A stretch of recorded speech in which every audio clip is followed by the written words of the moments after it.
সাদ রাদিয়াল্লাহু তাআলা আনহুর ডান পাশে বসে পড়লেন। আল্লাহর হাবিব মুহাম্মদুর রাসূলুল্লাহ সাল্লাল্লাহু আলাইহি ওয়াসাল্লাম সাদের দিকে তাকায়া আল্লাহ রাসূল কান্না আরম্ভ করলেন, সাহাবায়ে কেরাম কান্না আরম্ভ করলেন। এরপর যখন তার সব কিছু গোসল কমপ্লিট হয়ে গেল, জানাজার নামাজ পড়ানোর জন্য নিয়ে যাওয়া হবে, ওই সময় সাদের লাশ যখন নিয়ে যাওয়া হচ্ছে কবরস্থানের দিকে, ভাইজান এত দ্রুত বেগে যাচ্ছে, মনে হয় যেন সাদের লাশ একবারে হালকা হয়ে যাচ্ছে। মুনাফিকরা ডাক কয়, ওই দেখো আল্লাহ নবীর সাহাবী সাদ একজন মুনাফিক ছিল, এই জন্য তার লাশটা হালকা হয়ে গেছে, খুব দ্রুত চলে যাচ্ছে। আল্লাহর হাবিব মুহাম্মদুর রাসূলুল্লাহ ডাক কয়, ও মুনাফিকরা তোরা শুনে রাখ, আমার সাহাবী মুনাফিক ছিল না রে, আমার সাহাবীর লাশ বহন করতেছে রহমতের ফেরেশতা, জোরে কোন মারহাবা। আল্লাহ রাসূল জানাজার নামাজ পড়া কমপ্লিট করলেন, আল্লাহ রাসূল চলে আসলেন। সাহাবায়ে কেরাম ডাক দিয়ে বললেন, ইয়া রাসূলুল্লাহ, ইয়া হাবিবাল্লাহ, হুজুর আমরা একটা জিনিস লক্ষ্য করলাম, আপনি যখন সাদের বাড়ির ভিতরে ঢুকতেছিলেন আপনি দুই হাত দিয়ে কি যেন সরায়া দিচ্ছিলেন। আল্লাহর হাবিব মুহাম্মদুর রাসূলুল্লাহ ডাক দিয়ে বলেন, ও আমার সাহাবীরা শোন, আমি যা দেখেছি তোমরা দেখো নাই, আমি লক্ষ্য করে দেখলাম সাদের ইন্তেকালে হাজার হাজার রহমতের ফেরেশতা সাদের বাড়ি ঘিরা ফেলেছে, জোরে কোন সুবহানাল্লাহ। আল্লাহ বলেন, তাতানাজ্জালু আলাইহিমুল মালাইকা, আল্লাহ বলেন যারা আল্লাহ ওয়ালা হয়, যারা ঈমানদার হয়, তাদের মৃত্যুর টাইমে আল্লাহ রাব্বুল আলামিন রহমতের ফেরেশতা পাঠায় দেয়, জোরে কোন আল্লাহু আকবার। ঐতিহ্যবাহী ধলেশ্বর জামিউল উলুম কওমিয়া হাফিজিয়া মাদ্রাসা কর্তৃক আয়োজিত 29তম তাফসিরুল কোরআন মাহফিলের পরম শ্রদ্ধেয় জনাব সভাপতি সাহেব, দেগার ওয়াজিবুল এহতেরাম হযরত উলামায়ে কেরাম, আমার সামনে বসা বৃদ্ধ পিতৃ সমতুল্য মুরব্বিয়ানে কেরাম, যুবক ভাইরা, পর্দার আড়ালে অবস্থানরতা দুয়ার খনি, মাথার মণি, অবলা সরলা আমার সম্মানিতা মা বোনেরা, সর্বাগ্যেই জানাই ওই মহিয়ান গরিয়ান আল্লাহ রাব্বুল আলামিনের দরবারে অসংখ্য অগণিত শুকর ও সুজুদ, যেই মহান জাতে পাক আমাদেরকে আজকে রাতের কয়েক ঘন্টা সময়ের জন্য এই রহমতি বরকতি তথা বেহেশতের বাগানে এসে বসবার মতো সুযোগ দান করলেন যেই আল্লাহ, ওই মহান মালিকের দরবারে শুকরিয়া আদায় করে জবান খুলে বলুন আলহামদুলিল্লাহ। লক্ষ কোটি দরুদ সালাম বর্ষিত হোক বিশ্ব মানবতার মহান মুক্তির সনদ সাইয়্যিদুল মুরসালিন আশরাফুল আম্বিয়া হাবিবে কিবরিয়া জনাবে মুহাম্মদুর রাসূলুল্লাহ সাল্লাল্লাহু আলাইহি ওয়াসাল্লামের প্রতি সকলে আবেগ ভরা কণ্ঠে দুআর মনোভাবনা করুন আল্লাহুম্মা আমিন। ধলেশ্বর জামিউল উলুম কওমিয়া হাফিজিয়া মাদ্রাসার মাহফিলের আজকে 6 জন ছাত্রের মাথায় সম্মানিত পাগড়ি প্রদান করা হবে, জোরে কোন সুবহানাল্লাহ। এটা আপনাদের ফসল। মাদ্রাসায় কি হয়? মাদ্রাসায় মুফতি মুহাদ্দিস তৈরি হয়, মাদ্রাসায় হক্কানি আলেম তৈরি হয়, মাদ্রাসায় আদর্শ নাগরিক তৈরি হয়, জোরে কোন ঠিক কিনা?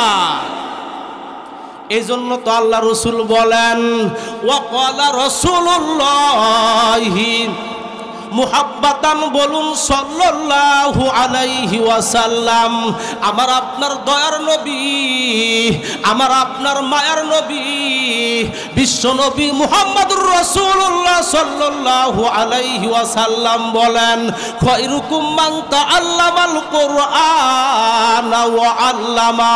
ও মুসলমান ভাইরা, আল্লাহ রসুল বলেন তোমাদের ভিতরে ওই ব্যক্তি সর্বোত্তম যে ব্যক্তি পবিত্র কোরআনুল কারীম শিক্ষা করে এবং শিক্ষা দেয়। জোরে কোন সুবহানাল্লাহ।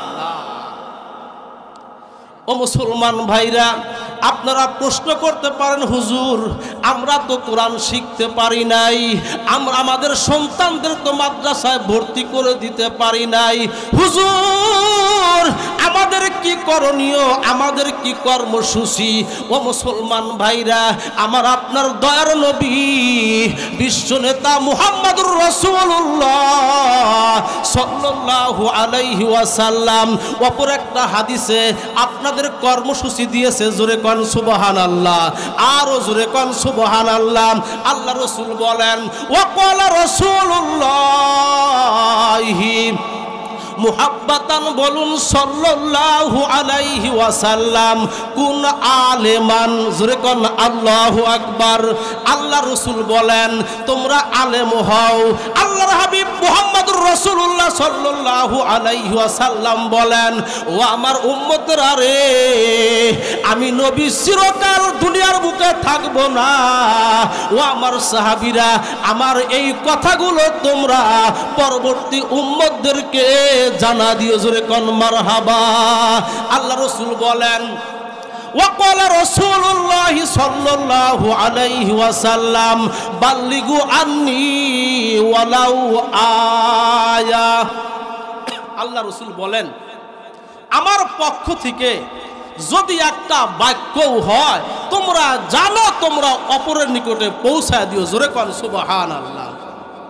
তাই তো নবীজি বলেন, কুন আলেমান, তোমরা এক নম্বরে আলেম হও, আও মুতাআল্লিমান, অথবা তলবি ইলম হও, আও মুস্তামিআন, অথবা আলেমরা যা বলে তা তোমরা শুনে আমল করো, আও মুহিব্বান, অথবা আলেমকে মোহাব্বত করো, ওয়ালা তাকুনিল খামিসা, সাবধান সাবধান, তোমরা পঞ্চম ব্যক্তি হয়েও না, অর্থাৎ তোমরা আলেম বিদ্বেষী হয়েও না। জোরে নাউজুবিল্লাহ। ও ইমানদার ভাইরা, ও মুসলমান ভাইরা, মনে রাখবেন আল্লাহর হাবিব মুহাম্মদুর রাসূলুল্লাহ বলেন, মান আকরামা আলিমান, মান আকরামা আলিমান ফাকাদ আকরামা সাবঈনা নাবিয়ান। আল্লাহর হাবিব মুহাম্মদুর রাসূলুল্লাহ বলেন, যে ব্যক্তি একজন আলেমকে সম্মান প্রদর্শন করলো সে যেন 70 জন নবীকে সম্মান করলো। জোরে কোন সুবহানাল্লাহ। আল্লাহর হাবিব বলেন, ওয়ামান আকরামা মুতাআল্লিমান ফাকাদ আকরামা সাবঈনা শাহিদান। আল্লাহর হাবিব মুহাম্মদুর রাসূলুল্লাহ বলেন, যে ব্যক্তি একজন মাদ্রাসার তলবি ইলম, একজন মাদ্রাসার শিক্ষার্থীকে যে ব্যক্তি সম্মান করলো সে যেন 70 জন নবী, 70 জন শহীদকে সম্মান করলো।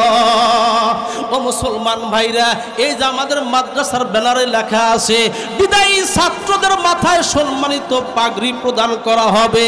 ও মুসলমান ভাইরা, মনে রাখবেন আপনার বাড়িতে একজন ছাত্র রেখেছেন, আপনার বাড়িতে লজিং থেকে 3-4টা বছর অথবা কিতাব বিভাগে 7টা বছর আপনার বাড়িতে খানা খেয়ে যে এই সন্তানটা আজকে পাগড়ি মাথায় পরিধান করবে তার কি সম্মান। মনে রাখবেন মুসলিম দার্শনিক ইমাম গাজালি রহমাতুল্লাহি আলাইহি বলেন, ও দুনিয়ার বিশ্ববাসীরা রে, তোরা শুনে রাখ, তোমাদের বাড়ির থেকে যদি কোনো একজন মাদ্রাসার ছাত্র যদি বিদায় নিয়ে যায়, মাথায় পাগড়ি নিয়ে যদি তখন তোমার বাড়ির থেকে বিদায় নিবে, যখন তোমার হাতটা ধরে বলবে, ভাইজান আমি আপনার বাড়িতে 3টা বছর ছিলাম ভাই, আপনার বাড়িতে খানা খেয়ে আমি লেখাপড়া করেছি, আমি হাফেজে কোরআন হয়েছি, আমি 3-4টা বছর আপনার বাড়িতে ছিলাম, আমার চলাফেরার মধ্যে যদি কোনো ভুল ত্রুটি হয় ভাইজান আপনি আমারে ক্ষমা করে দিবেন। মুসলিম দার্শনিক ইমাম গাজালি রহমাতুল্লাহ আলাইহি বলেন, তুমি তোমার ওই জাগিরকে সাধারণ কোনো ব্যক্তি মনে করিও না, তুমি মনে করবা তোমার বাড়ির থেকে একজন নায়েবে রাসূল বিদায় নিয়ে চলে গেল। জোরে কোন সুবহানাল্লাহ।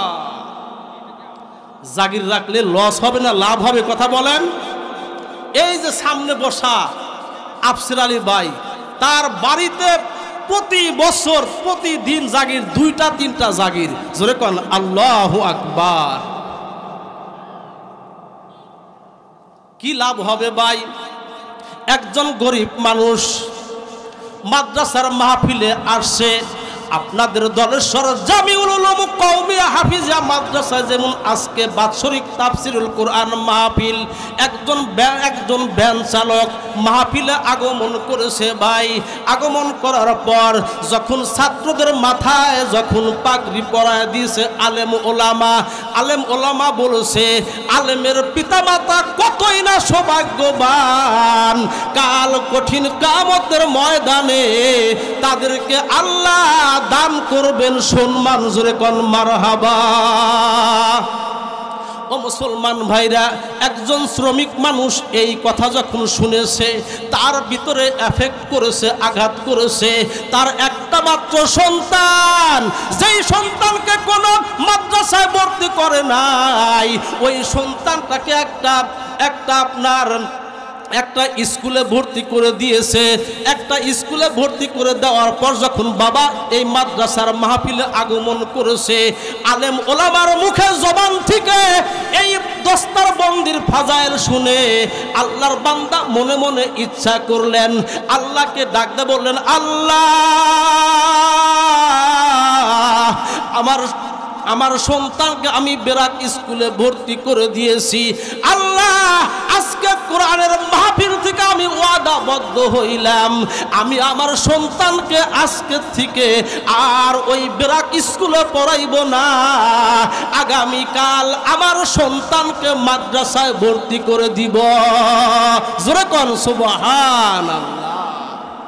মাহফিলে আইসা এই ওয়াজ শুনছে। মাহফিল শেষ হয়ে যায়, আস্তে আস্তে আল্লাহর বান্দা আল্লাহকে ডাকতে বলছে, আল্লাহ আমি তো আজ মাহফিলে পাগড়ির সম্মান কি, মা বাবার সন্তান সম্মান কি হবে, কাল কঠিন কিয়ামতের ময়দানে আল্লাহ রাব্বুল আলামিন এক হাফেজে কোরআনকে আল্লাহ রাব্বুল আলামিন কমপক্ষে 10 জন মানুষ, এমন 10 জন মানুষদেরকে জান্নাতে যাওয়ার জন্য সুপারিশ করবেন, যেই 10 জন ব্যক্তির জন্য জাহান্নাম অবধারিত হয়েছিল। জোরে কোন নাউজুবিল্লাহ। কিতাবের ভিতরে আসছে, ওই আল্লাহর বান্দা আস্তে আস্তে বাড়ির দিকে রওনা দিচ্ছে। আল্লাহকে ডাকতে বলে, আল্লাহ আমি তো রাজি আছি, আল্লাহ তুমি তো হেদায়েতের মালিক, আল্লাহ তুমি তো অন্তরের মালিক, আল্লাহ আমি তো রাজি আছি। আল্লাহ আমার স্ত্রীকে তুমি তার মনটা তুমি ভুলাইয়া দিও। আমি বাড়িতে যাবার পর আমি আমার স্ত্রীকে বলবো। এই কথাগুলো কল্পনা করতে করতে যখন বাড়ির গেটের ভিতরে প্রবেশ করেছে, এই গরিব মানুষ বাসার ভিতরে যাওয়ার সঙ্গে সঙ্গে সালাম দিয়েছে। জোরে কোন সুবহানাল্লাহ। তার স্বামীকে তার স্ত্রী বসতে দিয়েছে, মনটা মনে খুব আনন্দ। স্ত্রী ডাকতে বলে, প্রাণের স্বামী আমার, আপনি আমাদের গ্রামের ওয়াজ মাহফিল আপনি গিয়েছিলেন, আপনি কি আমল করবেন, হুজুররা কি বয়ান দিয়েছে একটু আমারে বলেন না, আপনি মাহফিল থেকে আপনি কি নিয়ে আসলেন একটু আমারে বলেন। ওই শ্রমিক মানুষ ডাকতে বলে, প্রাণের বিবিরে শোন, আমি মাহফিলে পাগড়ির ফাজাইল শুনেছি, আমি মনে মনে কল্পনা করেছি আমার সন্তানকে জজ বানাবো না, আমার সন্তানকে আমি ইঞ্জিনিয়ার বানাবো না, আমার সন্তানকে আমি ব্যারিস্টার বানাবো না, আমার সন্তানকে বানাবো আমি হাফেজে কোরআন। জোরে কোন আল্লাহু আকবার। কি বানাবে? হাফেজে কোরআন বানাবে। ও মুসলমান ভাইরা, এই কথা বলার সঙ্গে সঙ্গে তার ওই সন্তানের মা ডাকদা বলে, স্বামী আমার, আপনি পবিত্র কোরআনুল কারীমের মাহফিল আপনি গিয়েছিলেন, আপনি যেই সুন্দর একটা নিয়াত করেছেন আমি আপনার সাথে একমত। আমার আমার সন্তানকে আগামীকাল মাদ্রাসায় ভর্তি করব। জোরে কোন সুবহানাল্লাহ। ও মুসলমান ভাইরা, পরদিন সকালবেলা এই ভ্যান চালক গরিব মানুষ আস্তে আস্তে তার সন্তানের হাত ধরে যখন মাদ্রাসায় প্রবেশ করেছে, ভাই মাদ্রাসার মুহতামিম সাহেবকে ডাকদা বলেন, হুজুর আমি একজন গরিব মানুষ, আমি একজন ভ্যান চালক, হুজুর আমার সন্তানকে আমি স্কুলে ভর্তি করে দিয়েছিলাম, হুজুরও গতকাল আপনার মাদ্রাসার মাহফিলে আমি পাগড়ির ফাজাইল শুনেছি, আলেমের পিতামাতার কত সম্মান পরকালে, এই ওয়াজ শুনে আমি প্রভাবিত হয়েছি, হুজুর এই যে আমার সন্তানকে আমি বাড়ির থেকে আমি মাদ্রাসায় নিয়ে আসছি, হুজুর আপনি একটু আমার সন্তানকে ভর্তি করে নেন। হুজুরে কন মারহাবা, আর হুজুরে বলেন মারহাবা। কিতাবের ভিতরে আসছে মাদ্রাসার মুহতামিম সাহেব ছাত্রকে ভর্তি করলেন, ভর্তি করার পর ওই ভ্যান চালক বাবা হুজুরকে ডাকতে বলে, হুজুর আমি গতকাল আপনার মাদ্রাসার মাহফিলে আমি যেই দৃশ্য দেখেছি, যেই পাগড়ির দৃশ্য আমি দেখেছি, আমার মনে হইল যেন এগুলো মাদ্রাসার কোন ছাত্র না রে, এগুলো হলো আল্লাহর ফেরেশতা। ও মুসলমান ভাইরা, আল্লাহর বান্দা হুজুরকে ডাকদা বলে, হুজুরও আপনি আমার সন্তানের জন্য দোয়া করবেন, আমার সন্তানকে আপনার কাছে রেখে গেলাম হুজুর, যতদিন পর্যন্ত আমার সন্তান হাফেজে কোরআন না হবে ততদিন পর্যন্ত আমি আমার সন্তানকে এই মাদ্রাসা থেকে নিব না। জোরে কোন সুবহানাল্লাহ। এবার মাদ্রাসার শিক্ষক ডাকদা বলে, হুজুরও ডাকদা বলে, ভাইজান আপনার সন্তানকে আপনি ভর্তি করে দিয়েছেন, কোনো অসুবিধা নাই, তবে 3 মাস পর পর মাদ্রাসায় পরীক্ষা হবে, এই পরীক্ষার সময় মাদ্রাসা ছুটি থাকবে। কই ঠিক আছে হুজুর, তখন আমার সন্তানকে আমি নিয়ে যাব। ও মুসলমান ভাইরা, এই সন্তান মাদ্রাসায় ভর্তি করে দিয়েছে, সন্তান যখন পড়তেছে আলিফ লাম মিম যালিকাল কিতাবু লা রাইবা ফীহি, জোরে কোন আল্লাহু আকবার। কিতাবের ভিতরে আসছে সন্তানকে এবার হুজুর তাকে কোরআন শিক্ষা দিচ্ছে, এবার সন্তানের বাবা বাড়ির দিকে চলে যায়, সন্তান মাদ্রাসায় বসে বসে পবিত্র কোরআনুল কারীম তেলাওয়াত শিক্ষা করতেছে। হঠাৎ করে সন্তান 1 বছর পার হয়ে গেল, সন্তান 1 পারা নয় 2 পারা নয়, এই গরিব মানুষের সন্তানটা বাবা 22 পারা কোরআন মুখস্থ করেছে। জোরে কোন সুবহানাল্লাহ। কয় পারা মুখস্থ করেছে কথা বলেন? 22 পারা। আর বাদ আছে কয় পারা কথা বলেন? 8 পারা। দেখেন বাবা মার কি নেক নিয়ত। আর মাত্র 8 পারা বাকি আছে, হঠাৎ করে এই হাফেজে কোরআন হঠাৎ করে তার শরীরে রোগ দেখা দিল, ভীষণ রোগে আক্রান্ত হয়ে গেল। মাদ্রাসার শিক্ষক কমিটি বৃন্দ তাকে সুচিকিৎসা দিলেন, দেওয়ার পরে দেখা গেল সন্তানটা আর ভালো হয় না, আস্তে আস্তে শরীরটা দুর্বল হয়ে যাচ্ছে। জোরে কোন নাউজুবিল্লাহ। মাদ্রাসার হুজুর এবার মাদ্রাসার সভাপতি সাহেবকে ডাকলেন, সেক্রেটারি সাহেবকে ডাকলেন, সমস্ত লোকজন বসে সিদ্ধান্ত নিল, হুজুর এই সন্তানকে আমরা প্রাথমিক ভালো চিকিৎসা করেছি কিন্তু কোনো উন্নতি হচ্ছে না, আমাদের মনে হয় এই সন্তানটাকে তার মা বাবার কোলে ফিরা দেওয়া লাগবে। জোরে কোন সুবহানাল্লাহ। কিতাবের ভিতরে আসছে একজন সন্তান হাফেজ সাহেবকে সাথে দিয়া একটা রিক্সা ভাড়া করে দিয়ে যখন হাফেজে কোরআন আস্তে আস্তে যখন বাড়ির দিকে যায়, ওই হাফেজে কোরআন কোরআন ডাকতে বলে হুজুর আমি বাড়িতে যাব না, আমার গরিব বাবার ইচ্ছা ছিল যতদিন পর্যন্ত আমি হাফেজে কোরআন না হব ততদিন পর্যন্ত আমি বাড়িতে যাব না। জোরে কোন মারহাবা। হাফেজ সাহেব হুজুর ডাকতে বলে বাবা শোনো, তোমার শরীরটা দুর্বল হয়ে গেছে, তোমাকে আমরা বাড়িতে পৌঁছা দিচ্ছি, চলো যাই। এবার বাড়িতে নিয়ে আসা হলো। হাফেজে কোরআনের বাবা সন্তানকে দেখেই রাগ উঠে গেল, ডাকতে বলে হুজুর আমার সন্তান কি বেয়াদবি না করেছে, আমার সন্তানকে খেতা বালিশ দিয়ে বেডিং পত্র দিয়ে সন্তানকে কেন আমার বাড়িতে নিয়ে আসলেন? ওই মাদ্রাসার হাফেজ সাহেব হুজুর ডাকতে বলে চাচা মিয়া শোনেন, আপনার সন্তান একটা রোগে আক্রান্ত হয়েছে, আমরা অনেক চিকিৎসা করেছি কোনো কাজ হয় নাই, আপনার সন্তানকে ভালো ডাক্তার দেখাইতে হবে, এই জন্য আপনার সন্তানকে আপনাদের বাড়িতে নিয়ে আসি। ও মুসলমান ভাইরা, এবার সন্তানের বাবা জানতে পারলো, এবার সন্তানকে দেরি না করে ওই সময় 2 রাকাত সালাতুল হাজত নামাজ পড়লেন। জোরে কোন সুবহানাল্লাহ।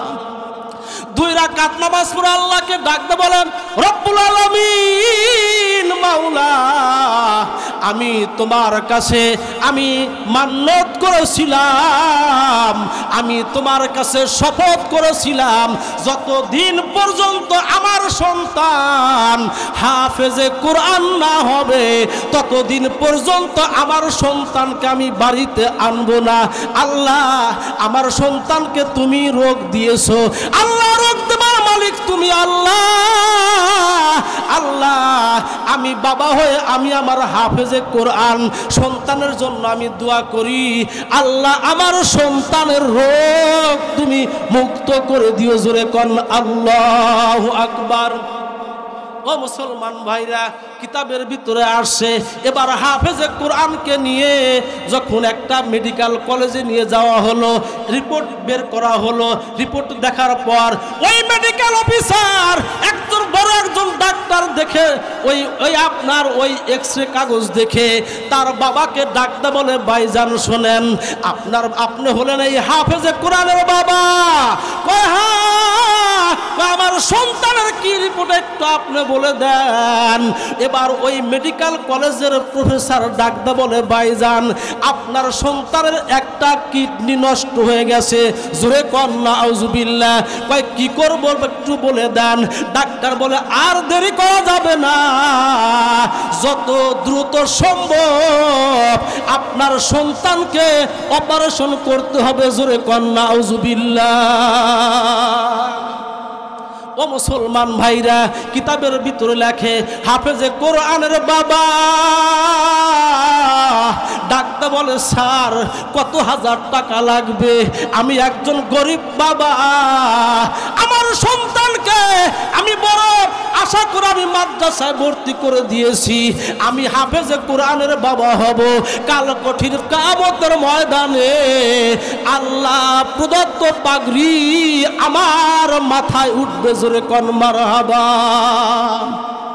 এবার ডাক্তার সাহেব ডাকতে বলেন শোনেন ভাইজান আপনার সন্তানের এই অপারেশন বাবদ খরচ লাগবে 50,000 টাকা। জোরে কন্যা আউযুবিল্লাহ।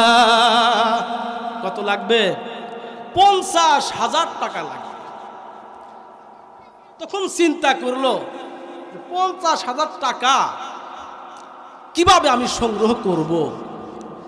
ডাকদা বলে স্যার ঠিক আছে, আমাকে একটু সুযোগ দেন, আমি বাড়িতে গিয়ে আমি টাকা নিয়ে আসব।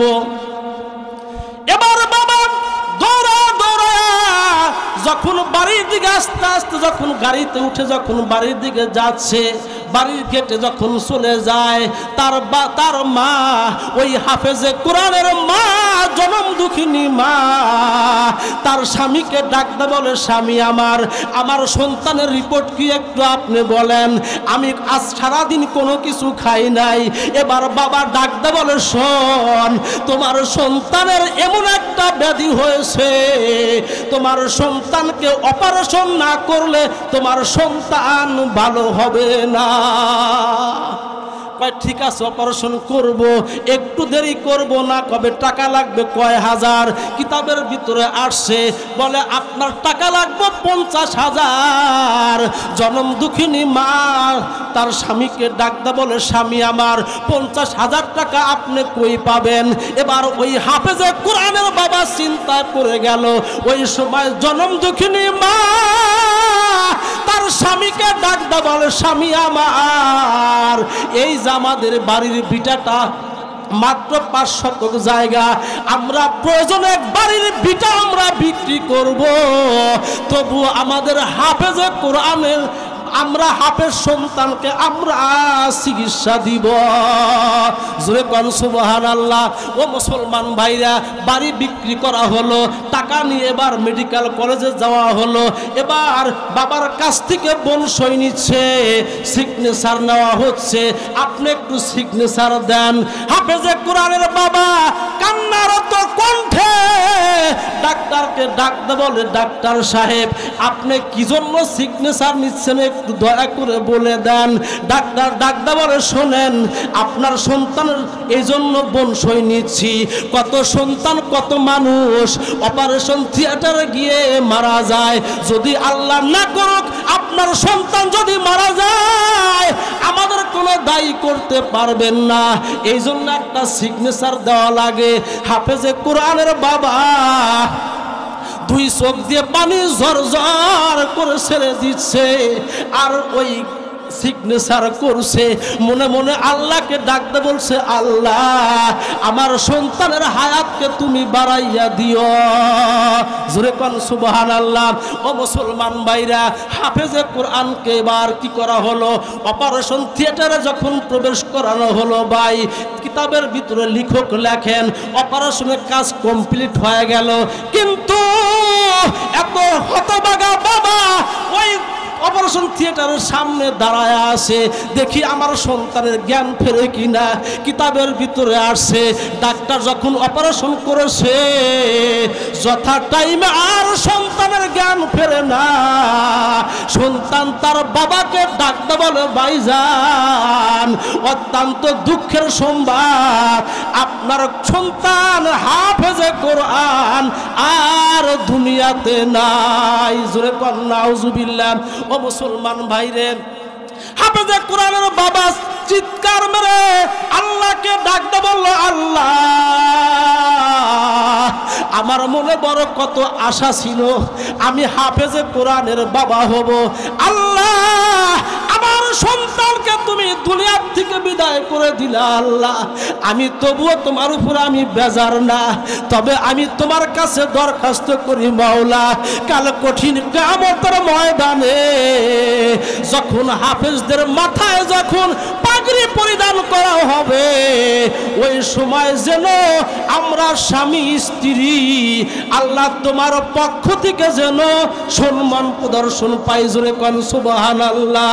একটু জিকির করি লা ইলাহা ইল্লাল্লাহ।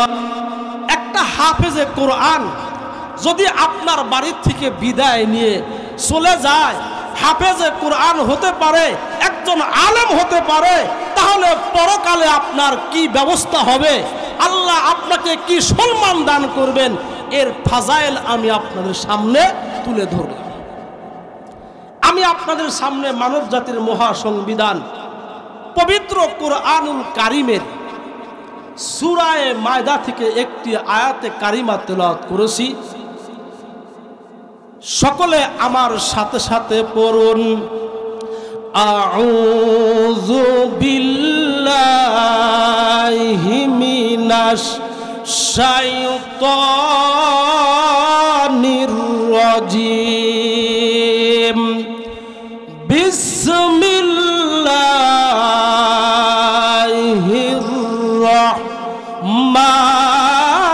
রাহমানির রাহিম وقال الله إني معكم জোরে কোন আল্লাহু আকবার। আল্লাহর ঘোষণা, আল্লাহ আল্লাহ বলেন ইন্নী মাআকুম, অবশ্যই আমি আল্লাহ তোমাদের সাথে আছি। জোরে কোন সুবহানাল্লাহ। আল্লাহ যদি আমার আপনার সাথে থাকে, কোনো ভয় আছে? কথা বলেন। কোনো টেনশন আছে? কোনো ভয় নাই। সারে দুনিয়া হো মুখালিফ, সারে দুনিয়া হো মুখালিফ, कुछ नहीं है नुकसान, गुम नहीं है डर नहीं है, जब तू मेरा महबूब है। যেরকম ঠিক কিনা? ও মুসলমান ভাইরা, আল্লাহ রাব্বুল আলামিন অপর আয়াতে বলেন ইন্নাল্লাযীনা ক্বালু রাব্বুনাল্লাহ, জোরে কোন আল্লাহু আকবার। আরো জোরে বলুন আল্লাহু আকবার। আল্লাহ রাব্বুল আলামিন বলেন ইন্নাল্লাযীনা ক্বালু রাব্বুনাল্লাহ, আল্লাহ বলেন অবশ্যই যারা বলে আমাদের রব আল্লাহ। আমাদের রব কে? কথা বলেন আল্লাহ। আল্লাহ বলেন যারা বলে আমাদের রব আল্লাহ, সুম্মাস্তাকামু, অতঃপর এই কথা বলে যারা অটল অবিচল থাকে, তাতানাজ্জালু আলাইহিমুল মালাইকা, মৌতের টাইমে আল্লাহ রাব্বুল আলামিনের হাজার হাজার রহমতের ফেরেশতা অবতরণ করে। জোরে কোন সুবহানাল্লাহ। আল্লাহর ঘোষণা, যারা বলে আমাদের রব আল্লাহ, আল্লাহকে যারা স্বীকার করবে, যারা আল্লাহর আইনকে মানবে, রাসূলুল্লাহর আদর্শ নিজেদের জীবনে বাস্তবায়ন করার জন্য সর্বাত্মক চেষ্টা করবে, তাদের উপরে আপনার এলাকার পক্ষ থেকে, বিভিন্ন ব্যক্তির পক্ষ থেকে, রাষ্ট্রের পক্ষ থেকে অনেক সময় বিপদ আসবে। ভয় পাওয়ার কোনো কিছু নাই। জোরে কোন ঠিক কিনা? আমরা আজকে আমাদের রবকে আমরা ভুলে গিয়েছি। কথা কোন ঠিক কিনা? আমরা রবের পরিচয় পাই নাই, আমরা র্যাবের পরিচয় পেয়েছি। জোরে কোন ঠিক কিনা? কারণ র্যাব যদি কোন এলাকাতে আসে, এলাকার যত বড়ই মাস্তান হোক না কেন, মানুষ চুপ হয়ে যায়, না জানি কোন সময় র্যাব আমাকে অ্যাটাক করে। জোরে কোন ঠিক কিনা? কোনো অন্যায় করার সাহস পায় না, কারণ সে র্যাবের পরিচয় পেয়েছে। যদি আমরা আল্লাহর পরিচয় পাইতাম, আমরা কোনোদিন গুনাহের মধ্যে লিপ্ত হইতাম না, আমরা অন্যায় করতাম না, আমরা দুর্নীতি করতাম না। জোরে কোন ঠিক কিনা? আল্লাহ রাব্বুল আলামিন বলেন ইন্নাল্লাযীনা ক্বালু রাব্বুনাল্লাহ, আল্লাহ বলেন ও বিশ্ববাসীরা রে, যারা বলে আমাদের রব একমাত্র আল্লাহ, সুম্মাস্তাকামু, এই কথা বলে যারা অচল অবিচল থাকে, তাতানাজ্জালু আলাইহিমুল মালাইকা, তারা তাদের মৃত্যুর টাইমে আল্লাহ রাব্বুল আলামিন হাজার হাজার রহমতের ফেরেশতা পাঠায়া দেন। জোরে কোন সুবহানাল্লাহ। বিশ্বাস হয়? কোরআনের কথা, বানানো কোনো কথা না। আমার বড় ভাই আসছেন, আমি মাত্র 2-3 মিনিট পর ছেড়ে দেব ইনশাআল্লাহ। আল্লাহর নবী একজন সাহাবী ছিলেন, হযরত সাদ রাদিয়াল্লাহু তাআলা আনহু। আল্লাহর হাবিব মুহাম্মদুর রাসূলুল্লাহ সাহাবায়ে কেরাম নিয়ে বসে আছেন। ইতিমধ্যে জিবরাইল আলাইহিস সালাতু ওয়াস সালাম আগমন করলেন, ডাকদা বলেন ইয়া রাসূলুল্লাহ, ইয়া হাবিবাল্লাহ, হুজুর আপনার ঘনিষ্ঠ সাহাবী হযরত সাদ ইন্তিকাল করেছেন, আপনি জানেন নি? জোরে কোন সুবহানাল্লাহ। আল্লাহ রাসূল ডাকদা বলেন ভাই জিবরাইল, আমি তো জানি না। ও মুসলমান ভাইরা, গায়েবের খবর তো কোনো নবী জানেন না, গায়েবের খবর তো কোনো ওলি জানেন না। জোরে কোন ঠিক কিনা? গায়েবের খবর জানেন একমাত্র আল্লাহ। আল্লাহর হাবিব মুহাম্মদুর রাসূলুল্লাহ ডাক কয় ভাই জিব্রাইল, আমি তো জানি না। এবার আল্লাহর রাসূল সাল্লাল্লাহু আলাইহি ওয়াসাল্লাম মসজিদ থেকে বের হয়ে এত দ্রুত বেগে চলছেন, সাহাবায়ে কেরাম বলেন আমরা আমাদের নবীর পিছনে পিছনে চলতেছিলাম, এমন দ্রুত বেগে আল্লাহর হাবিব মুহাম্মদুর রাসূলুল্লাহ সাদের বাড়ির দিকে রওনা করলেন।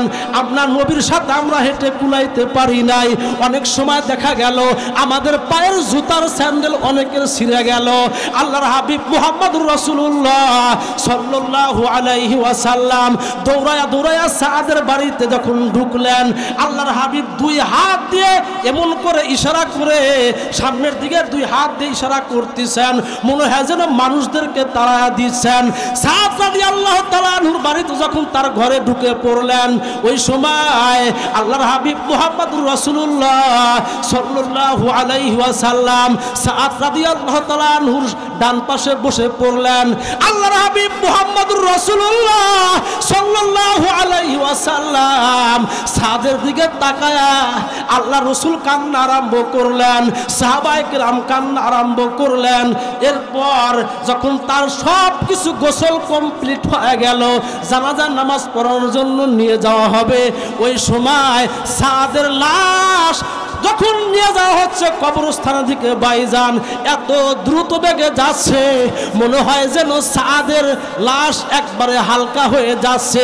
মুনাফিকরা ডাক কয়, ওই দেখো আল্লাহর নবীর সাহাবী সাদ একজন মুনাফিক ছিল, এই জন্য তার লাশটা হালকা হয়ে গেছে, খুব দ্রুত চলে যাচ্ছে। আল্লাহর হাবিব মুহাম্মদুর রাসূলুল্লাহ ডাক কয়, ও মুনাফিকরা তোরা শুনে রাখ, আমার সাহাবী মুনাফিক ছিল না রে, আমার সাহাবীর লাশ বহন করতেছে রহমতের ফেরেশতা, জোরে কোন মারহাবা। আল্লাহ রাসূল জানাজার নামাজ পড়া কমপ্লিট করলেন, আল্লাহ রাসূল চলে আসলেন। সাহাবায়ে কেরাম ডাক দিয়ে বললেন, ইয়া রাসূলুল্লাহ, ইয়া হাবিবাল্লাহ, হুজুর আমরা একটা জিনিস লক্ষ্য করলাম, আপনি যখন সাদের বাড়ির ভিতরে ঢুকতেছিলেন আপনি দুই হাত দিয়ে কি যেন সরায়া দিচ্ছিলেন। আল্লাহর হাবিব মুহাম্মদুর রাসূলুল্লাহ ডাক দিয়ে বলেন, ও আমার সাহাবীরা শোন, আমি যা দেখেছি তোমরা দেখো নাই, আমি লক্ষ্য করে দেখলাম সাদের ইন্তেকালে হাজার হাজার রহমতের ফেরেশতা সাদের বাড়ি ঘিরা ফেলেছে, জোরে কোন সুবহানাল্লাহ। আল্লাহ বলেন, তাতানাজ্জালু আলাইহিমুল মালাইকা, আল্লাহ বলেন যারা আল্লাহ ওয়ালা হয়, যারা ঈমানদার হয়, তাদের মৃত্যুর টাইমে আল্লাহ রাব্বুল আলামিন রহমতের ফেরেশতা পাঠায় দেয়, জোরে কোন আল্লাহু আকবার। ও মুসলমান ভাইরা, আল্লাহর হাবিব মুহাম্মদুর রাসূলুল্লাহ বলেন, যখন মালাকুল মউত উপস্থিত হইয়া যায়, নেককার বান্দা যদি হয়, ঈমানদার বান্দা যদি হয়, আলেম মুহাব্বতকারী বান্দা যদি যখন হবে, আমি আপনি যখন মৃত্যুর শয্যায় শায়িত হব, ওই সময় আল্লাহর রহমতের ফেরেশতারা ওই জান্নাতের সিনারি সামনের দিকে দেখা ডাকতে বলবে, বান্দা তোমার কোনো চিন্তা নাই, তোমার কোনো ভয় নাই, ইয়া আইয়াতুহান নাফসুল মুতমাইন্না ইরজিই ইলা রাব্বিকি রাদিয়াতাম মারদিয়া, যখন আল্লাহু আকবার। ফেরেশতারা সংবাদ, ওয়াদখুলি জান্নাতি, এই যে দেখো তোমার জন্য মাওলার জান্নাত পাগলপাড়া, জোরে কোন সুবহানাল্লাহ। মউত কাসিন কুল্লু নাসিন সারেবু, মউত কাসিন কুল্লু নাসিন সারেবু, কবর বাইতিন কুল্লু নাসিন দাখিলুন। ও মুসলমান ভাইরা, সর্বোপরি কথা হলো আমাকে আপনাকে কিন্তু মাওলার ডাকে সাড়া দিয়ে কবরে যেতে হবে, জোরে কোন ঠিক কিনা। আল্লাহ রাব্বুল আলামিন আমাদের সকলকে কবরের সামানা সংগ্রহ করার তৌফিক দান করুন। ওয়া মা আলাইনা ইল্লাল বালাগ। আসসালামু আলাইকুম ওয়া রাহমাতুল্লাহ।